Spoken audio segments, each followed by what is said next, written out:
10ನೇ ತರಗತಿಯ ಮಕ್ಕಳೇ, ತ್ರಿಕೋನಮಿತಿಯ ಕೆಲವು ಅನ್ವಯಗಳು ಅನ್ನುವ ಘಟಕದಲ್ಲಿನ ಅಭ್ಯಾಸ ಪ್ರಶ್ನೆಗಳನ್ನು ನಾವು ಬಿಡಿಸ್ತಾ ಇದ್ದೀವಿ. ಈ ಹಿಂದಿನ ವಿಡಿಯೋದಲ್ಲಿ 1 ರಿಂದ 3ರವರೆಗಿನ ಪ್ರಶ್ನೆಗಳನ್ನು ನಾವು ಚರ್ಚೆ ಮಾಡಿದ್ದೀವಿ. ಈ ವಿಡಿಯೋದಲ್ಲಿ ನಾವು 4ರಿಂದ ಮುಂದುವರಿಸೋಣ. 4ನೇ ಪ್ರಶ್ನೆ ಈ ರೀತಿಯಾಗಿದೆ: ಗೋಪುರದ ಪಾದದಿಂದ 30 ಮೀಟರ್ ದೂರದ ನೆಲದ ಮೇಲಿನ ಒಂದು ಬಿಂದುವಿನಿಂದ ಗೋಪುರದ ತುದಿಯನ್ನು ನೋಡಿದಾಗ ಉಂಟಾಗುವ ಉನ್ನತ ಕೋನವು 30 ಡಿಗ್ರಿ ಆದರೆ ಗೋಪುರದ ಎತ್ತರವನ್ನು ಕಂಡುಹಿಡಿಯಿರಿ. ಮಕ್ಕಳೇ, ಇಲ್ಲಿ ಒಂದು ಗೋಪುರ ಇದೆ. ಈ ಗೋಪುರದ ಪಾದದಿಂದ 30 ಮೀಟರ್ ದೂರದ ನೆಲದ ಮೇಲಿನ ಒಂದು ಬಿಂದುವಿನಿಂದ ಗೋಪುರದ ತುದಿಯನ್ನು ನೋಡಿದಾಗ ಇಲ್ಲಿ ಉಂಟಾಗುವಂತಹ ಉನ್ನತ ಕೋನ 30 ಡಿಗ್ರಿ ಆಗಿದೆ. ಮಕ್ಕಳೇ, ಪ್ರಶ್ನೆಗೆ ಸರಿಹೊಂದುವಂತೆ ರೇಖಾಚಿತ್ರವನ್ನು ಈ ರೀತಿಯಾಗಿ ಬರ್ಕೊಂಡಿದ್ದೀವಿ. ಇಲ್ಲಿ ಗಮನಿಸಿ, ನೀವು ಉನ್ನತ ಕೋನವನ್ನು ಕೊಟ್ಟಿದ್ದಾರೆ 30 ಡಿಗ್ರಿ ಇದೆ. ಜೊತೆಗೆ ಗೋಪುರದ ಪಾದದಿಂದ ನೆಲದ ಮೇಲಿನ ಒಂದು ಬಿಂದು ಎಷ್ಟು ದೂರ ಇದೆ ಅಂದರೆ ಇದು 30 ಮೀಟರ್ ದೂರ ಇದೆ ಅಂತ. ಅಂದರೆ AB ಅಳತೆಯನ್ನು ಕೊಟ್ಟಿದ್ದಾರೆ, ಪಾದದ ಅಳತೆಯನ್ನು ಇಲ್ಲಿ ಕೊಡಲಾಗಿದೆ. ಹಾಗಾದರೆ ಪ್ರಶ್ನೆಯಲ್ಲಿ ಕೇಳಿರುವಂಥದ್ದು ಏನಪ್ಪಾ ಅಂದರೆ ಗೋಪುರದ ಎತ್ತರವನ್ನು ಕಂಡುಹಿಡಿಯಿರಿ ಅಂತ. ಅಂದರೆ ನಾವಿಲ್ಲಿ BCಯ ಅಳತೆಯನ್ನು ಕಂಡುಹಿಡಿಯಬೇಕಾಗಿದೆ. ಮಕ್ಕಳೇ, ಬಹಳ ಸುಲಭವಾಗಿರುವಂಥ ಒಂದು ಪ್ರಶ್ನೆ ಇದು. ಬನ್ನಿ ಬಿಡಿಸ್ತಾ ಹೋಗೋಣ. ಈ ಬಿಡಿಸೋದಕ್ಕಿಂತ ಮೊದಲೇ ನೀವೇ ಬಿಡಿಸ್ಬೋದು. ಯಾವ ರೀತಿ ಅನ್ನೋದನ್ನು ಇಲ್ಲಿ ಗಮನಿಸಿ. ಇಲ್ಲಿ ನಮಗೆ ಲಂಬಕೋನ ತ್ರಿಭುಜ ಇದು. ಇಲ್ಲಿ ನಮಗೆ ಪಾರ್ಶ್ವಬಾಹುವಿನ ಅಳತೆ 30 ಮೀಟರ್ ಗೊತ್ತಿದೆ. ಜೊತೆಗೆ ಕೋನದ ಅಳತೆ 30 ಡಿಗ್ರಿ ಆಗಿದೆ. ನಿಮಗೆ ಬೇಕಾಗಿರುವಂಥದ್ದು ಅಭಿಮುಖ ಬಾಹುವಿನ ಅಳತೆ. ಈ ಅಭಿಮುಖ ಬಾಹು ಮತ್ತು ಪಾರ್ಶ್ವಬಾಹು ಇವುಗಳ ನಡುವಿನ ಸಂಬಂಧವನ್ನು ಸೂಚಿಸ್ತಕ್ಕಂಥ ತ್ರಿಕೋನಮಿತಿಯ ಅನುಪಾತ ಅದು ಟ್ಯಾನ್ ಆಗಿರುತ್ತೆ. ಹಾಗಾದರೆ ನಾವಿಲ್ಲಿ BC/AB ಇದನ್ನು ಬಳಸಿಕೊಂಡು ಈ ಪ್ರಶ್ನೆಗೆ ನಾವಿಲ್ಲಿ ಉತ್ತರವನ್ನು ಕಂಡುಹಿಡಿಯಬಹುದು. ಮಕ್ಕಳೇ, ಇಲ್ಲಿ ನಾವು ಗೋಪುರದ ಎತ್ತರ BC ಕ್ವಶನ್ ಮಾರ್ಕ್ ಇದನ್ನು ಕಂಡುಹಿಡಿಯಬೇಕಾಗಿದೆ.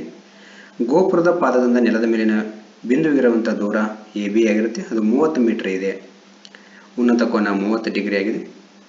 ಈಗಾಗಲೇ ನಿಮಗೆ ತಿಳಿಸಿದಂತೆ ಲಂಬಕೋನ ತ್ರಿಭುಜ ABCನಲ್ಲಿ ಅಭಿಮುಖ ಬಾಹು BC/AB tan A ಅಂತ ಬರೆದಿದ್ದೀವಿ. ಬೆಲೆಗಳನ್ನು ತುಂಬುತ್ತಾ ಹೋಗೋಣ.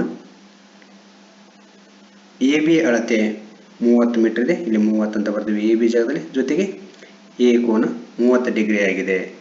ಟ್ಯಾನ್ 30 ಡಿಗ್ರಿಯ ಬೆಲೆಯನ್ನು ಬರ್ಕೊಳ್ಳೋಣ. ಟ್ಯಾನ್ 30 ಡಿಗ್ರಿ ಅಂದರೆ 1/√3 ಆಗಿರುತ್ತೆ.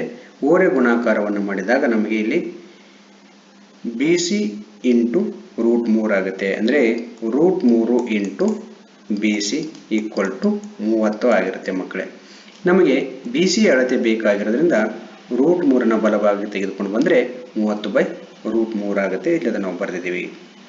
ಈಗಾಗಲೇ ಹಿಂದಿನ ಪ್ರಶ್ನೆಯಲ್ಲಿ ನಿಮಗೆ ತಿಳಿಸಿದಂತೆ ಛೇದದಲ್ಲಿ √3 ಇದೆ. ಅದನ್ನು ನಾವು ಸಂಕ್ಷಿಪ್ತಗೊಳಿಸಬೇಕಾಗಿದೆ. ಹಾಗಾಗಿ ನಾವಿಲ್ಲಿ ಏನು ಮಾಡೋಣಪ್ಪ ಅಂದರೆ 30ಅನ್ನು 10 × 3 ಅಂತ ಬರ್ಕೋಬಹುದು. 10 3 30. ಈ 3ಅನ್ನು ನಾವು ಏನು ಮಾಡ್ಬೋದಪ್ಪ ಅಂದರೆ √3 × √3 ಅದು ಹೇಗೆ ಅನ್ನೋದನ್ನು ನಾವು ಹಿಂದಿನ ಪ್ರಶ್ನೆಯಲ್ಲಿ ಚರ್ಚೆ ಮಾಡಿದ್ದೀವಿ. /√3. ಈಗ ಈ √3 ಮತ್ತು ಈ √3 ಕ್ಯಾನ್ಸಲ್ ಆಗುತ್ತೆ. ಉಳಿಯುವಂಥದ್ದು 10 × √3. ಹಾಗಾಗಿ ಇಲ್ಲಿ BC = 10 × √3 ಮೀಟರ್ ಆಗಿದೆ. ಅಂದರೆ ಇಲ್ಲಿ ಗೋಪುರದ ಎತ್ತರ ಎಷ್ಟಿದೆಯಪ್ಪ ಅಂದರೆ 10 × √3 ಮೀಟರ್. 5ನೆಯ ಪ್ರಶ್ನೆ: ಗಾಳಿಪಟವೊಂದು ನೆಲದ ಮೇಲಿನಿಂದ 60 ಮೀಟರ್ ಎತ್ತರದಲ್ಲಿ ಹಾರಾಡುತ್ತದೆ. ಇದಕ್ಕೆ ಕಟ್ಟಲಾದ ದಾರವನ್ನು ತಾತ್ಕಾಲಿಕವಾಗಿ ನೆಲದ ಮೇಲಿನ ಒಂದು ಬಿಂದುವಿನಲ್ಲಿನ ಗೂಟಕ್ಕೆ ಕಟ್ಟಿದೆ. ದಾರವು ನೆಲದೊಂದಿಗೆ 60 ಡಿಗ್ರಿ ಕೋನವನ್ನು ಉಂಟು ಮಾಡಿದೆ. ದಾರವು ಸಡಿಲವಾಗಿಲ್ಲವೆಂದು ಭಾವಿಸಿ ದಾರದ ಉದ್ದವನ್ನು ಕಂಡುಹಿಡಿಯಿರಿ. ಮಕ್ಕಳೇ, ಒಂದು ಚಿತ್ರವನ್ನು ಬರ್ಕೊಳ್ಳೋಣ. ಇಲ್ಲಿ ಗಾಳಿಪಟ ಹಾರಾಡ್ತಾ ಇದೆ. ಇದು ನೆಲದ ಮೇಲಿಂದ 60 ಮೀಟರ್ ಎತ್ತರದಲ್ಲಿದೆ. ಅಂದರೆ ಇಲ್ಲಿಂದ ಇಲ್ಲಿವರೆಗೆ ಇದು 60 ಮೀಟರ್ ಎತ್ತರದಲ್ಲಿದೆ. ಇದಕ್ಕೆ ಕಟ್ಟಲಾದ ದಾರವನ್ನು ತಾತ್ಕಾಲಿಕವಾಗಿ ನೆಲದ ಮೇಲಿನ ಒಂದು ಬಿಂದುವಿನಲ್ಲಿನ ಗೂಟಕ್ಕೆ ಕಟ್ಟಿದೆ ಅಂತ. ಮಕ್ಕಳೇ, ಅದು ಈ ರೀತಿಯಾಗಿದೆ. ಇಲ್ಲಿ ನೋಡಿ, ಗಮನಿಸಿ. ಈ ಬಿಂದುವಿನಲ್ಲಿ ಗೂಟ ಇದೆ, ಇಲ್ಲಿಂದ ನಾವು ದಾರವನ್ನು ಕಟ್ಟಲಾಗಿದೆ. ಜೊತೆಗೆ ಈ ದಾರವು ನೆಲದೊಂದಿಗೆ 60 ಡಿಗ್ರಿ ಕೋನವನ್ನು ಉಂಟು ಮಾಡಿದೆ. ಹಾಗಾದರೆ ದಾರ ಸಡಿಲವಾಗಿಲ್ಲವೆಂದು ಭಾವಿಸಿ ದಾರದ ಉದ್ದವನ್ನು ಕಂಡುಹಿಡಿಯಿರಿ ಅಂತ ಹೇಳಿದ್ದಾರೆ ಮಕ್ಕಳೇ. ಅಂದರೆ ನಾವಿಲ್ಲಿ ಈಗ ಎಸಿಯ ಅಳತೆಯನ್ನು ನಾವಿಲ್ಲಿ ಕಂಡುಹಿಡಿಯಬೇಕಾಗಿದೆ. ನಮಗೆ ಇಲ್ಲಿ ಗಮನಿಸಿ ಮಕ್ಕಳೇ, ಬಿಸಿ ಅಳತೆಯನ್ನು ಕೊಟ್ಟಿದ್ದಾರೆ, 60 ಮೀಟರ್ ಇದೆ. ಕೋನದ ಅಳತೆ ಕೊಟ್ಟಿದ್ದಾರೆ, ಉನ್ನತ ಕೋನದ ಅಳತೆ ಇದೆ, 60 ಡಿಗ್ರಿ ಇದೆ. ನಾವೇ ಕಂಡುಹಿಡಿಯಬೇಕಾಗಿರುವಂಥದ್ದು ಎಸಿಯ ಉದ್ದ. ಮಕ್ಕಳೇ, ನಮಗೆ ಇಲ್ಲಿ ಕೋನದ ವಿರುದ್ಧ ಅಭಿಮುಖ ಬಾಹುವನ್ನು ಅಳತೆ ಕೊಟ್ಟಿದ್ದಾರೆ, ವಿಕರ್ಣದ ಅಳತೆಯನ್ನು ಕಂಡುಹಿಡಿಯಬೇಕಾಗಿದೆ. ನಮಗೆ ಅಭಿಮುಖ ಬಾಹು ಬೈ ವಿಕರ್ಣ ಅಂದರೆ ಅದು ಸೈನ್ ಆಗಿರುತ್ತೆ ಅನ್ನೋದು ನಮಗೆ ಈಗಾಗಲೇ ಗೊತ್ತಿದೆ. ಇದನ್ನು ಬಳಸಿಕೊಂಡು ನಾವು ಈ ಪ್ರಶ್ನೆಗೆ ಉತ್ತರವನ್ನು ಕಂಡುಹಿಡಿಯೋಣ ಮಕ್ಕಳೇ. ನೆಲದ ಮೇಲಿನಿಂದ ಗಾಳಿಪಟದ ಎತ್ತರ BC 60 ಮೀಟರ್. ದಾರದ ಉತ್ತರ ಅದನ್ನು AC ಅಂತ ತಗೊಂಡಿದ್ವಿ, ಅದನ್ನು ನಾವು ಕಂಡುಹಿಡಿಯಬೇಕಾಗಿದೆ.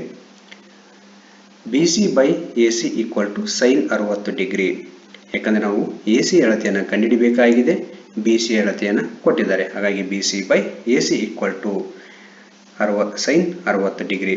ಸೈನ್ 60 ಡಿಗ್ರಿಯ ಬೆಲೆ √3/2 ಆಗಿದೆ. ಅದು √3/2 ಅಂತ ಬರ್ಕೊಂಡಿದ್ದೀವಿ. ಜೊತೆಗೆ BC ಅಳತೆಯನ್ನು ಕೊಟ್ಟಿರೋದ್ರಿಂದ ಅದನ್ನು ಕೂಡ ನಾವು 60 ಅಂತ ಬರ್ಕೊಂಡಿದ್ದೀವಿ. ಈಗ ನಾವು ಓರೆ ಗುಣಾಕಾರ ಮಾಡಿದಾಗ, ಇವೆರಡು ಗುಣಾಕಾರ ಮಾಡಿದಾಗ AC ಇಂಟು √3 60 ಇಂಟು 2 ಆಗಿರುತ್ತೆ. ನಮಗೆ AC ಅಳತೆ ಬೇಕಾಗಿರೋದ್ರಿಂದ √3 ಬಲಭಾಗಕ್ಕೆ ತೆಗೆದುಕೊಂಡು ಬಂದಾಗ ಅದು √3 ಛೇದದಲ್ಲಿ ಬರುತ್ತೆ. ಇಲ್ಲಿ ನೋಡಿ ಮಕ್ಕಳೇ, 60 ನಾನು ಏನು ಮಾಡ್ತಾ ಇದ್ದೇನೆ ಅಂದರೆ ಇಲ್ಲಿ ಮತ್ತೆ 20 ಇಂಟು 3 ಅಂತ ಬರೆದ್ರೆ 23 60. ಹಾಗಾಗಿ 20 ಇಂಟು 3 ಇಂಟು 2 ಬೈ √3 ಅಂತ ಬರೆದಿದ್ದೀನಿ. ಯಾಕಂದರೆ ಛೇದದಲ್ಲಿ √3 ಇರೋದ್ರಿಂದ ಅದನ್ನು ನಾನು ಕ್ಯಾನ್ಸಲ್ ಮಾಡಬೇಕಾಗಿದೆ. ಹಾಗಾಗಿ ನಾನಿಲ್ಲಿ 20 ಇಂಟು 3 ಅಂತ ಬರ್ಕೊಂಡಿದ್ದೀನಿ. 20 ಇಂಟು 3 ನಾನು ಏನು ಮಾಡ್ಬೋದು ಅಂದರೆ √3 ಇಂಟು √3 ಇಂಟು 2 ಬೈ √3. ಮಕ್ಕಳಲ್ಲಿ ಒಂದು √3 ಕ್ಯಾನ್ಸಲ್ ಆಗುತ್ತೆ. ಹಾಗಾಗಿ ಇಲ್ಲಿ ನೋಡಿ, ಉಳಿಯುವಂಥದ್ದು 20 ಇಂಟು √3 ಇಂಟು 2 ಆಗಿರುತ್ತೆ. ಇದನ್ನು ನಾವು ಮತ್ತೆ ಗುಣಿಸಿದಾಗ 20 ಇಂಟು 2 40 ಆಗುತ್ತೆ, ಇಂಟು √3. ACಯ ಉದ್ದ ಎಷ್ಟಿದೆಯಪ್ಪ ಅಂದರೆ 40 ಇಂಟು √3 ಮೀಟರ್ ಆಗಿದೆ. ಅಂದರೆ ದಾರದ ಉದ್ದ ಇಲ್ಲಿ 40 √3 ಮೀಟರ್ ಆಗಿದೆ. 6ನೇ ಪ್ರಶ್ನೆ. 1.5 ಮೀಟರ್ ಎತ್ತರದ ಹುಡುಗನೊಬ್ಬ 30 ಮೀಟರ್ ಎತ್ತರದ ಕಟ್ಟಡದಿಂದ ಸ್ವಲ್ಪ ದೂರದಲ್ಲಿ ನಿಂತಿದ್ದಾನೆ. ಕಟ್ಟಡದ ಹತ್ತಿರಕ್ಕೆ ನಡೆದು ಹೋಗುವಾಗ ಕಟ್ಟಡದ ಮೇಲ್ತುದಿಗೆ ಅವನ ಕಣ್ಣಿನಿಂದ ಉಂಟಾದ ಉನ್ನತ ಕೋನವು 30 ಡಿಗ್ರಿಯಿಂದ 60 ಡಿಗ್ರಿಗೆ ಹೆಚ್ಚುತ್ತದೆ. ಹಾಗಾದರೆ ಅವನು ಕಟ್ಟಡದ ಕಡೆಗೆ ಎಷ್ಟು ದೂರ ನಡೆದು ಬಂದಿದ್ದಾನೆ? ಮಕ್ಕಳೇ, ಈ ಪ್ರಶ್ನೆಯನ್ನು ಬಿಡಿಸೋದಕ್ಕೆ ನಾವು ಚಿತ್ರವನ್ನು ಬರ್ಕೊಳ್ಳೋಣ, ಒಂದು ರೇಖಾಚಿತ್ರವನ್ನು. ಮಕ್ಕಳೇ, ನಾನು ಇಲ್ಲಿ ನಿಮಗೆ ಅರ್ಥ ಆಗಲಿ ಅನ್ನೋ ಕಾರಣಕ್ಕಾಗಿ ಚಿತ್ರಗಳನ್ನು ಬರ್ಕೊಂಡಿದ್ದೀನಿ. ನೀವು ಪರೀಕ್ಷೆಯಲ್ಲಿ ನೇರವಾಗಿ ರೇಖಾಚಿತ್ರಗಳನ್ನು ಬರ್ಕೊಂಡ್ರೆ ಸಾಕಾಗುತ್ತೆ. ಇಲ್ಲಿ ಒಂದು ಎತ್ತರದ ಕಟ್ಟಡ ಇದೆ. ಈ ಕಟ್ಟಡದ ಎತ್ತರ 30 ಮೀಟರ್ ಇದೆ. ಜೊತೆಗೆ 1 ಮೀಟರ್ ಎತ್ತರದ ಒಬ್ಬ ಹುಡುಗ ಕಟ್ಟಡದಿಂದ ಸ್ವಲ್ಪ ದೂರದಲ್ಲಿ ನಿಂತಿದ್ದಾನೆ. ಈಗ ಅವನು ಕಟ್ಟಡದ ಕಡೆಗೆ ಅಂದರೆ ಕಟ್ಟಡದ ಸಮೀಪಕ್ಕೆ ನಡ್ಕೊಂಡು ಬರ್ತಾ ಇರಬೇಕಾದ್ರೆ ಆ ಕಟ್ಟಡದ ಮೇಲ್ತುದಿಗೆ ಅವನ ಕಣ್ಣಿನಿಂದ ಉಂಟಾಗಿರ್ತಕ್ಕಂಥ ಉನ್ನತ ಕೋನ ಏನಾಗುತ್ತೆ ಅಂದರೆ ಬದಲಾಗುತ್ತೆ. ಅಂದರೆ ಇಲ್ಲಿ ನಿಂತಿದ್ದಾಗ, ಮೊದಲಿಗೆ ಇಲ್ಲಿ ನಿಂತಿದ್ದಾಗ ಅಂದರೆ ಇಲ್ಲಿ ನಿಂತಿದ್ದ ಅವನು ಈಗ ಕಟ್ಟಡದ ಕಡೆಗೆ ಬಂದಿದ್ದಾನೆ. ಅಂದರೆ ಮೊದಲಿಗೆ ಇರ್ತಕ್ಕಂಥ ಉನ್ನತ ಕೋನ ಅವನ ಕಣ್ಣಿನಿಂದ ಕಟ್ಟಡದ ತುದಿಯನ್ನು ನೋಡಿದಾಗ ಉನ್ನತ ಕೋನ ಇಲ್ಲಿ 30 ಡಿಗ್ರಿ ಆಗಿತ್ತು. ಈಗ ಅವನು ಕಟ್ಟಡದ ಸಮೀಪಕ್ಕೆ ಬಂದಾಗ ಅವನ ಕಣ್ಣಿನಿಂದ ಉಂಟಾಗಿರ್ತಕ್ಕಂಥ, ಕಣ್ಣಿನ ನೇರದಲ್ಲಿ ಉಂಟಾಗಿರ್ತಕ್ಕಂಥ ಉನ್ನತ ಕೋನ 60 ಡಿಗ್ರಿ ಆಗಿರುತ್ತೆ. ಅಂದರೆ ಇಲ್ಲಿ ಇದು 30 ಡಿಗ್ರಿ, ಇದು ಇಲ್ಲಿ ನಾವು ಮೊದಲಿಗೆ 30 ಡಿಗ್ರಿ ಇತ್ತು, ನಂತರದಲ್ಲಿ ಉನ್ನತ ಕೋನ 60 ಡಿಗ್ರಿಗೆ ಬದಲಾಗಿದೆ. ಮಕ್ಕಳೇ, ಈ ರೀತಿಯಾಗಿರ್ತಕ್ಕಂಥ ಒಂದು ರೇಖಾಚಿತ್ರವನ್ನು ನಾವಿಲ್ಲಿ ಬರ್ಕೊಂಡಿದ್ದೀವಿ.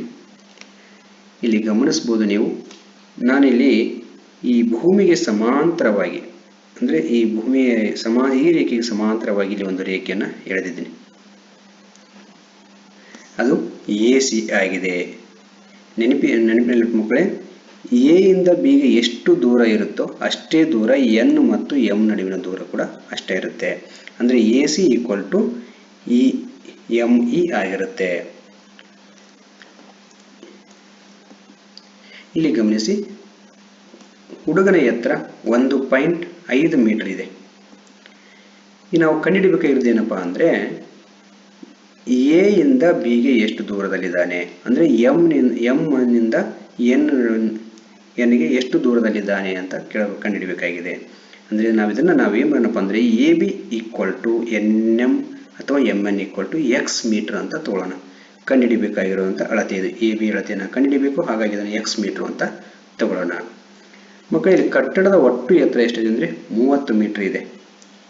ಹಾಗಾದರೆ ನಾವಿಲ್ಲಿ ಲೆಕ್ಕ ಮಾಡಬೇಕಾಗಿತ್ತಂದರೆ ಈಗ ನಾವು DCಯ ಉದ್ದವನ್ನು ಕಂಡುಹಿಡಬೇಕಾಗಿದೆ. DCಯ ಉದ್ದ ಎಷ್ಟಿರುತ್ತೆ ಹೇಳಿ ಮಕ್ಕಳೇ? ಇಲ್ಲಿ ನೋಡಿ, ಟೋಟಲ್ ಈ DEಯ ಉದ್ದ 30 ಮೀಟರ್, CEಯ ಉದ್ದ ಎಷ್ಟಿರುತ್ತೆ ಅಂದರೆ A ಇಂದ M ಎಷ್ಟಿರುತ್ತೋ ಅಷ್ಟೇ. AM ಉದ್ದ ಅಂದರೆ ಹುಡುಗನ ಎತ್ತರ, ಅಂದರೆ ಇದು 1.5 ಮೀಟರ್ ಅಳತೆ ಇದೆ. ನಮಗೆ DC ಬೇಕಾಗಿತ್ತು ಅಂದರೆ 30 ಮೀಟರ್ನಲ್ಲಿ 1.5 ಮೀಟರ್ನ ಕಳೆಯಬೇಕು. ಇಲ್ಲಿ ನೋಡಿ ಮಕ್ಕಳೇ, ಈ ರೀತಿಯಾಗಿ ನಾವು ಒಂದೊಂದಾಗಿ ಬರಿತಾ ಹೋಗೋಣ. ಕಟ್ಟಡದ ಎತ್ತರ DE = 30 ಮೀಟರ್ ಆಗಿದೆ. ಹುಡುಗನ ಎತ್ತರ AM = CE, ಅಂದರೆ ಇಲ್ಲಿ AM ಮತ್ತು CE ಅಳತೆ ಸೇಮ್ ಆಗಿರುತ್ತೆ, ಅದು 1.5 ಮೀಟರ್ ಆಗಿದೆ. DC ಅಳತೆ ಎಷ್ಟಿದೆಯಪ್ಪ ಅಂತಂದರೆ ಟೋಟಲ್ DE ನಲ್ಲಿ CEಯನ್ನು ಕಳಿಬೇಕಾಗಿದೆ. DE - CE = DE ಅಳತೆ 30 ಇದೆ, CE ಅಳತೆ 1.5 ಇದೆ. 30ರಲ್ಲಿ 1.5 ಕಳೆದ್ರೆ ನಮಗೆ 28.5 ಮೀಟರ್ ಆಗಿರುತ್ತೆ. ಅಂದರೆ ಮಕ್ಕಳೇ, ಈ DCಯ ಉದ್ದ ಎಷ್ಟಪ್ಪ ಅಂದರೆ 28.5 ಮೀಟರ್ ಆಗಿದೆ. ಇಲ್ಲಿ ನೋಡಿ, ನಾನು ಬರೆದಿದ್ದೀನಿ. ಹುಡುಗನು M ಬಿಂದುವಿನಲ್ಲಿ ನಿಂತಾಗ ಉನ್ನತ ಕೋನ 30 ಡಿಗ್ರಿ ಆಗಿದೆ. ಹುಡುಗನು M ನಿಂದ N ಗೆ ಬಂದಾಗ N ಬಿಂದುವಿನಲ್ಲಿ ನಿಂತಾಗ ಉನ್ನತ ಕೋನ 60 ಡಿಗ್ರಿ ಆಗಿದೆ. ಹುಡುಗನು M ಬಿಂದುವಿನಿಂದ N ಬಿಂದುವಿಗೆ ನಡೆದ ದೂರ X ಮೀಟರ್ ಆಗಿದೆ ಅಂತ.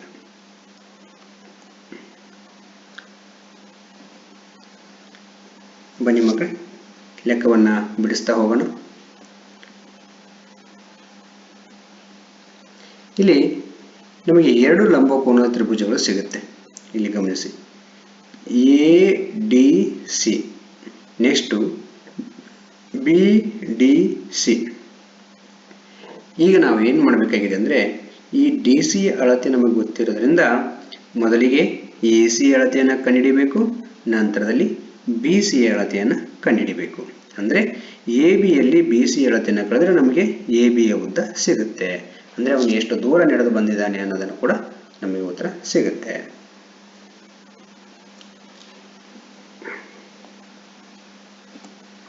ಇಲ್ಲಿ ತ್ರಿಭುಜ ADC ನಲ್ಲಿ ಈ ತ್ರಿಭುಜವನ್ನು ತೆಗೆದುಕೊಂಡ್ರೆ ನಮಗೆ ಅಭಿಮುಖ ಬಾಹು ಮತ್ತು ಪಾರ್ಶ್ವಬಾಹುವಿನ ನಡುವಿನ ಸಂಬಂಧ ಟ್ಯಾನ್ ಆಗಿರುತ್ತೆ. ಅದರ ತ್ರಿಕೋನಮಿತಿ ಅನುಪಾತ ಟ್ಯಾನ್ A ಆಗಿರುತ್ತೆ. ಹಾಗಾಗಿ ಇಲ್ಲಿ ನಾವು DC/AC = ಟ್ಯಾನ್ A ಅಂತ ಬರ್ಕೊಂಡಿದ್ದೀವಿ. DC ಅಳತೆ ಗೊತ್ತಿದೆ ನಮಗೆ 28.5 ಇದೆ. AC ಅಳತೆ ಕಂಡುಹಿಡಿಯಬೇಕಾಗಿದೆ ಟ್ಯಾನ್ 30 ಡಿಗ್ರಿ. ಇಲ್ಲಿ ನಾವು ಟ್ಯಾನ್ 30 ಡಿಗ್ರಿಯ ಬೆಲೆ 1/√3 ಆಗಿದೆ, ಅದನ್ನು ತುಂಬಿಕೊಳ್ಳೋಣ. ಈಗ ನಾವು ಓರೆ ಗುಣಾಕಾರ ಮಾಡಿದಾಗ AC = 28.5 × √3 ಮೀಟರ್ ಆಗಿರುತ್ತೆ. ಅಂದರೆ ನಮಗೆ AC ಅಳತೆ ಗೊತ್ತಾಯಿತು. ಅದೇ ರೀತಿ ನಾವು BC ಅಳತೆಯನ್ನು ಈಗ ಕಂಡುಹಿಡಿಯೋಣ. ಈಗ ನಾವು BC ಅಳತೆ ಬೇಕಾಗಿತ್ತಂದರೆ ಈ ತ್ರಿಭುಜವನ್ನು ತಗೊಳ್ಕೋಬೇಕು.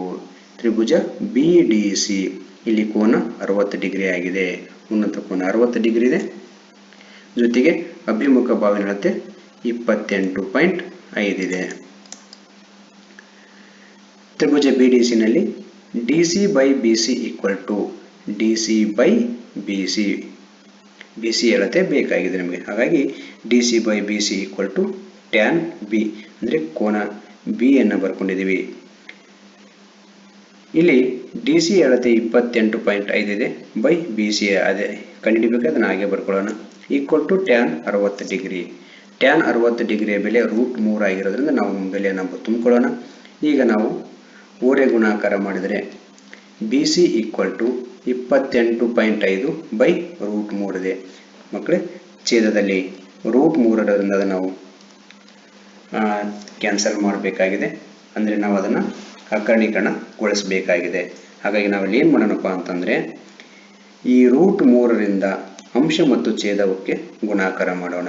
28.5 into √3 by √3 into √3 equal to 28.5 into √3 by √3 into √3 ಅಂದರೆ ಅದರ ಬೆಲೆ 3 ಆಗಿರುತ್ತೆ. ಈಗ ಅದನ್ನು ನಾವು ಬರೀ 3 ಅಂತ ಬರ್ಕೊಂಡಿದ್ದೀವಿ.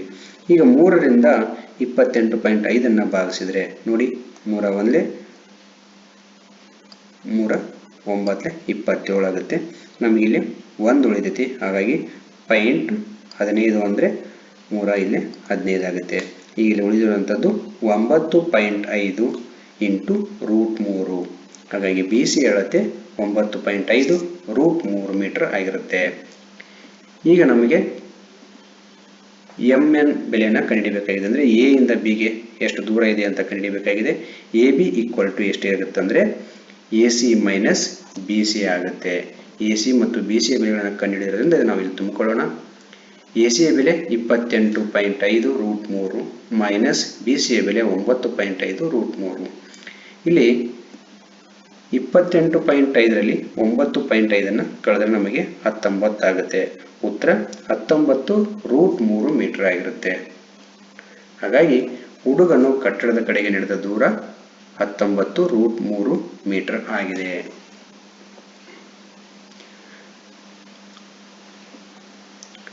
ಮಕ್ಕಳೇ, ನಾವು ಈ ವಿಡಿಯೋದಲ್ಲಿ ಪ್ರಶ್ನೆ 4, 5 ಮತ್ತು 6 ಇವುಗಳನ್ನು ಚರ್ಚೆ ಮಾಡಿದ್ದೀವಿ. ಮುಂದಿನ ಪ್ರಶ್ನೆಗಳನ್ನು ನಾವು ಮುಂದಿನ ವಿಡಿಯೋದಲ್ಲಿ ನೋಡೋಣ. ತಮ್ಮೆಲ್ಲರಿಗೂ ಇದುವರೆಗೂ ವಿಡಿಯೋಗಳನ್ನು ನೋಡಿ ವೀಕ್ಷಿಸಿದ್ದಕ್ಕಾಗಿ ತಮ್ಮೆಲ್ಲರಿಗೂ ಧನ್ಯವಾದಗಳು.